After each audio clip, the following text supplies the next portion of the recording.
Hoy estamos hablando de educación especial en las escuelas en México. ¿Por qué no empezamos con el tipo de papás y el tipo de maestros que existen en las vidas de los niños con necesidades especiales? Por ejemplo, digamos en el salón de clases hay tres tipos de maestro.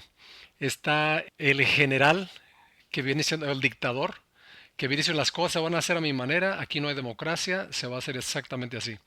Está el permisivo, el que permite que los niños hagan o estiren o quiebren las reglas y no hay problema y se arregla con ellos. Está, está el maestro flexible, y este maestro flexible es el maestro que está entre permitir y ajustar cuentas con las reglas. Y luego está, en último punto, está el maestro, el pasivo, que no le importa si quiebran las reglas, que las quiebren, si no las quiebran, que no las quiebran, si hizo, no hizo, no le importa. Entonces tenemos cuatro tipos de maestros o cuatro tipos de personalidades. El dictador, el permisivo, el flexible y el pasivo, que no hace nada. Idealmente tiene que ser el flexible, que tiene un balance en ser empático y al mismo tiempo mantener orden en la clase. Y yo creo que el problema más grande que tenemos en las escuelas es el maestro pasivo. Ahorita hablamos de los papás, pero hablando de los maestros, ¿cuál es tu experiencia más grande? ¿Con cuál tipo de personalidad te encuentras más resistencia para que se atienda y se les sirva mejor a los niños con educación especial? El dictador y el pasivo. Y obviamente estamos hablando del sector privado, de las escuelas privadas, no en la educación pública. Bueno, regularmente en cualquier escuela. Ujú. Que solamente el sector privado, en muy pocas escuelas hay compromiso. De hecho, en muy pocas escuelas el lado psicológico está activo dentro de la escuela. En muy pocas escuelas, aún siendo privadas. Ujú. Entonces, sí me he encontrado con profesores muy comprometidos, abiertos a aprender y a ser guiados por un especialista para poder crecer en sector privado y público. Ujú. Ha habido pocos, pero sí hay. Pero también en el sector privado también hay mucho dictador. Fíjate, en mi experiencia, con los que se puede trabajar, con el dictador se puede trabajar, con el permisivo se puede trabajar, y con el flexible obviamente se puede trabajar. Y la personalidad es la personalidad. Muchos maestros son como son y pues así es. De eso a que adquieran herramientas emocionales y psicológicas para ayudar a los niños, en ocasiones es cuestión de voluntad. Muchos tienen voluntad, aunque tengan esas personalidades fuertes o débiles. Tienen la voluntad de aprender, aprenden las herramientas, las ejercen con su tipo de personalidad, y que al final de cuentas no importa el tipo de personalidad. Si tienen herramientas emocionales con que trabajar con los niños, está excelente. Porque no importa en realidad el tipo de personalidad, si es dictador o la flexible o el permisivo.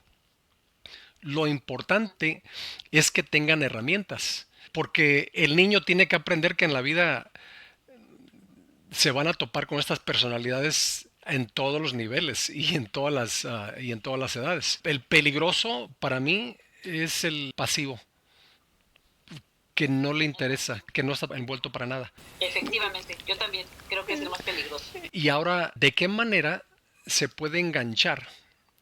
Bueno, se puede enganchar a estos maestros, a darles talleres, a darles conferencias, entrenamiento, pero yo creo es más bien la directiva, ¿no? Yo creo que es más bien el director de la escuela que tiene que tomar esas decisiones y que se provea el entrenamiento. ¿Qué tan abiertos estarían las directivas? Bueno, empezando en las escuelas privadas, para hacer programas consistentes y sostenibles, porque no es nada más una vez, se tiene que estar dando entrenamientos seguido y frecuente.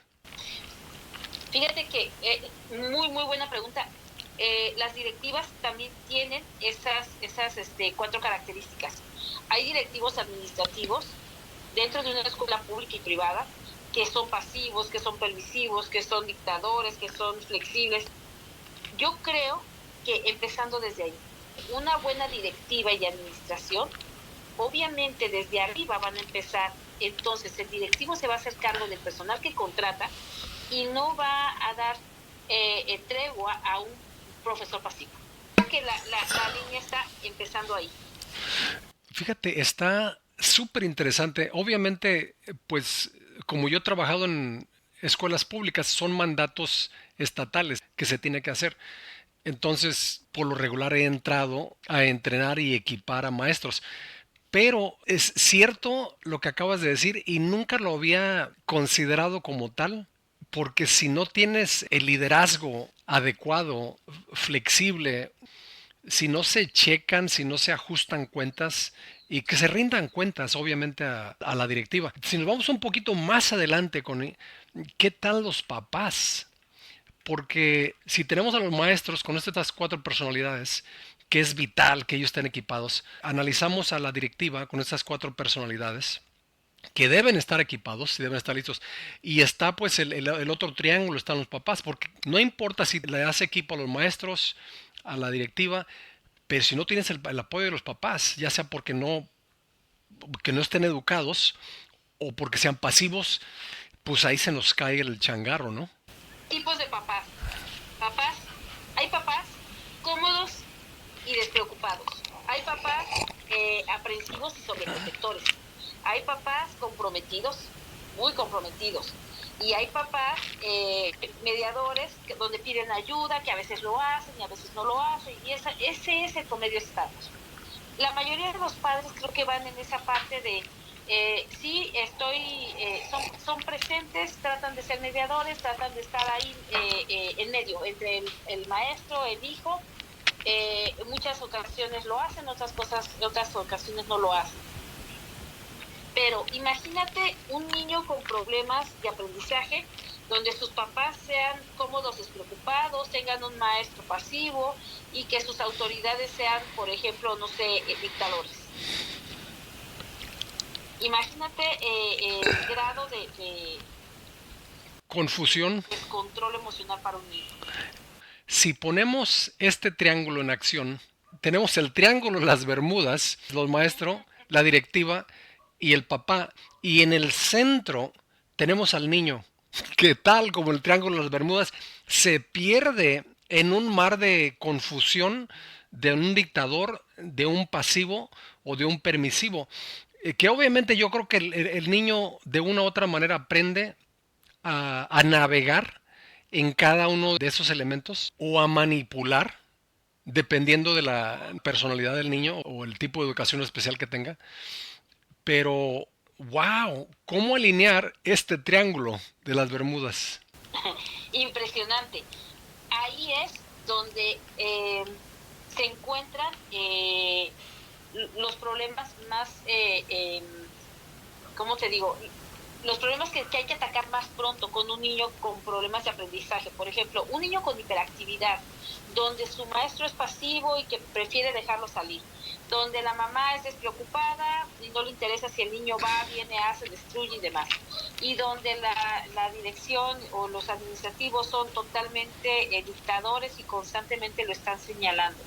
Es un niño que por sí mismo ya se etiquetó, ya se corrompió, y entonces él crece, dependiendo de los años que esté en ese grado, en esa escuela, crece con un pensamiento de CISO, ¿no? Y entonces para poder trabajar con él en una pubertad, un niño que va a tener conflictos bien fuertes, de identidad, de seguridad, de toma de decisiones. O sea, ese es un niño que realmente no va a confiar en él y que va a estar esperando tener una identidad en ejemplaridad de otra persona que se le ponga.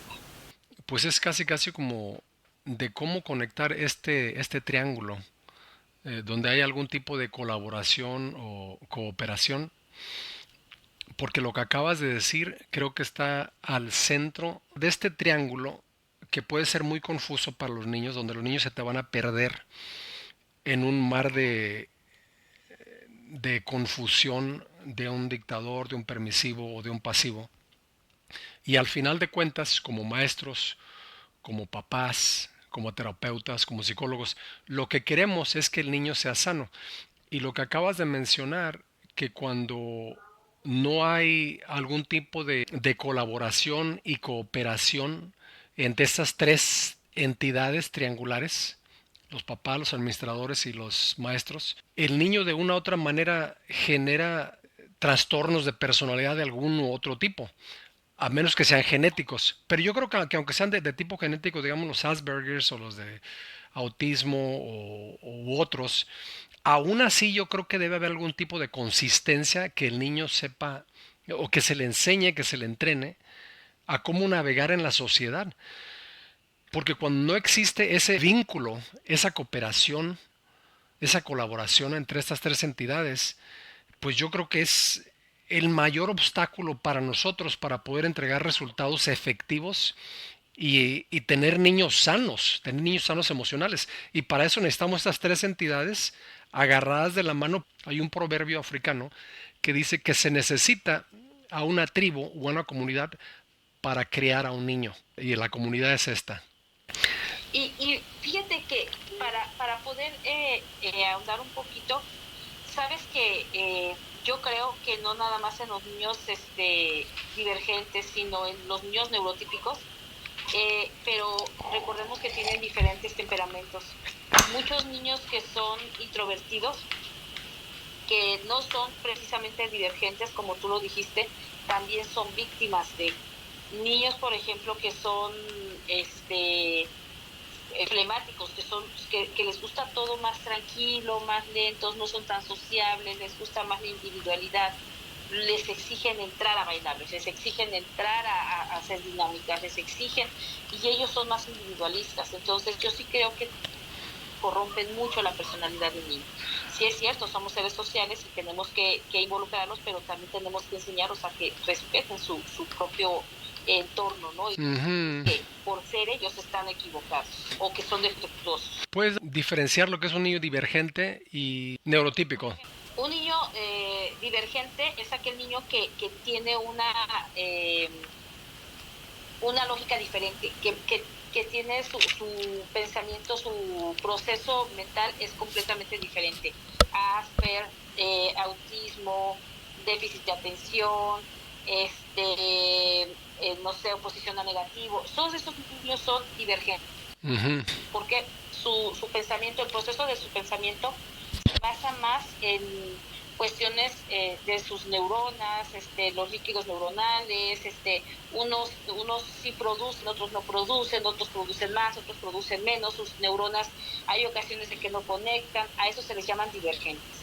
Ujú. Neurotípicos son niños que su proceso es el clásico, el que nosotros conocemos en muchos de los niños que no tienen como tal hiperactividad, que son niños que son más adaptables, más concentrados, que su retención es muy clásica, pero no olvidemos que estos niños pueden ser típicos, neurotípicos, pero con un temperamento diferente. Nosotros manejamos 4 tipos de temperamentos. Entonces, regularmente encontramos niños sanguíneos que son niños muy adaptables, son niños que juegan, hacen amigos, no tienen ningún conflicto con la sociedad. Inclusive tú le puedes dar una crítica y a veces te la escuchará y a veces no te la escuchará. Niños coléricos, que son niños que son muy líderes, que les gusta que se hagan lo que ellos quieren, que les gusta agarrar masas de niños y decir vamos para acá, vamos a jugar esto, hoy vamos a jugar esto otro, hoy no vamos a juntar a este amiguito. Son niños que son muy líderes. Los niños melancólicos, que son niños que tienden a sufrir mucho, que tienden a sentir, tener las sensaciones más abiertas, son niños que son más, les gusta más el apego, que les gusta más el apapacho, el que sean más motivados, que si ven algo, una injusticia, la sufren, que si les gritan, lo sufren. Y los niños flemáticos, que son niños que son más, eh, más ellos, no les gusta que les ordenen, no les gusta que los bloqueen, ellos van a su paso, ellos si quieren hacer algo y no quieren correr, pues no corren, caminan. Si ellos les dicen tienen que hacer esto y ellos no lo quieren hacer, no lo hacen. Y entonces muchas de las ocasiones los obligan. y eso hace que un niño se sienta defectuoso, sienta que porque yo no lo quiero hacer, es que no me gusta y porque no me gusta, y empieza a dudar de sí mismo, ¿no? Ujú. Sí, ese es un ejemplo. Ese es un pequeñísimo ejemplo. Parece, Muchísimo, no es un tema extenso. se tiene que trabajar en escuelas a nivel masivo, porque de a uno por uno está dificilísimo. Por ejemplo, te llegan los papás porque le mandaron al niño contigo, trabajas con el niño, trabajas con el papá, luego estás con el maestro. Es muchísimo trabajo y no está organizado, no está sistematizado. Tiene que estar sistematizado, agarrar en bola y ayudar en bola. Hay tanta persona, tanto terapeuta, psicólogo que están echándole, pero con todos los kilos y en realidad lo quieren hacer. Pero se me hace que trabajar nada más con uno de los tres puntos del triángulo, o primero uno, después el otro, pues estás ahí como el triángulo de las Bermudas, te metes y pues cuando sales, Exacto, no hay orden, ¿verdad? Pero en fin, exacto. ok, nos vemos la próxima, un abrazote, muchas gracias, Igual, hasta luego, nada que hacer, al contrario. un Cuídate, abrazo, bye bye. hasta luego, bye.